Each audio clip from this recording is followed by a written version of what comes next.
Today, we're going to talk about two-factor authentication. But before I give you the definition of it and why it's important, I'm going to tell you a story first. Growing up, I was the goody two-shoes. I was the kid who always got good grades. I was always on the honor roll. I'm speaking of elementary school, BT dubs, because as we got higher, we're not going to talk about that. But yeah, I was the staple child, the child that every parent wanted their kid to be like. But my friends, on the other hand, they weren't that way. But whatever, they was my best friend, so I was rocking with them no matter what. So my best friend's mom at the time picked up on this. She knew I was the goody two-shoes and that I was an awful and terrible liar. Like, you can look me in the eyes and I would just crumble down. You could tell that I was lying. Anytime that we would go somewhere and my best friend at the time, mom, wouldn't take us, or we would have to take the bus, or a sister would take us, after asking my best friend at the time where we're going, say we're going to the mall or we're going to the movies, she would directly look me in the eyes and be like, Babette, where are you guys going?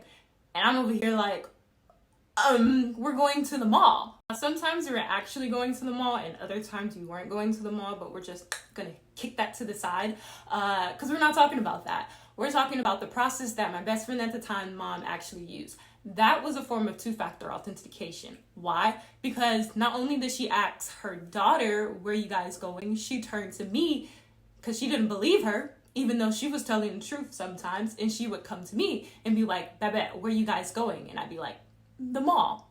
That's a form of two-factor authentication.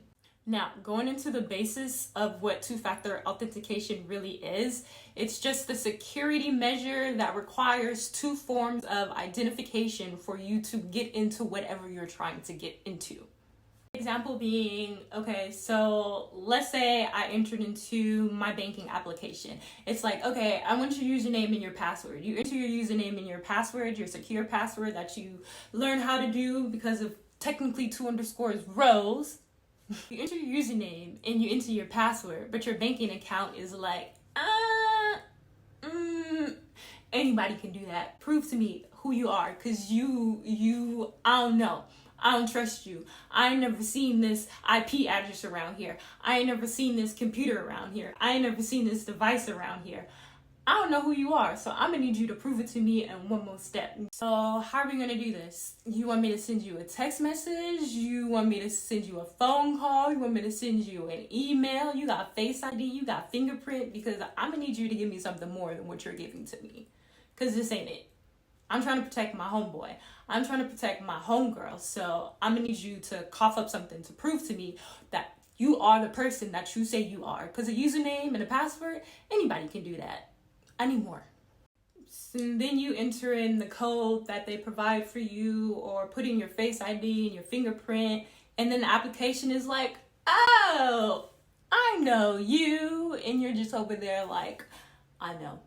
Two-factor authentication is not just using computers. Think about when you go to a store and when you use your credit card, sometimes they ask for your ID. That's two-factor authentication. Think about times where you went to the post office because you missed your mail or your package. What are they asking you for? They're asking you for your ID. Why are they asking you for your ID? To verify that your mailing address matches the mailing address on the package and on your ID. That's two-factor authentication. And the reason why two-factor authentication is important is because, again, it's just another security measure to ensure you are the person that you say that you are. So it's really important to have that on accounts that has sensitive information, such as banking information, or just applications that has your banking information inside of it, that where you do business, where you use your card, where you make financial transactions. Those are the most important places to actually have two-factor authentication. Reiterating everything that I said, two-factor authentication is just a security measure ensuring that you are the person that you claim to be. Where are the places that you should have two-factor authentication? Any place where financial transactions are taking place, any place where money is involved, any place with sensitive or personal data, you should have two-factor authentication turned on. Sometimes it's turned on by default, and sometimes you're going to have to do a little bit of work and actually go on there and turn it on manually.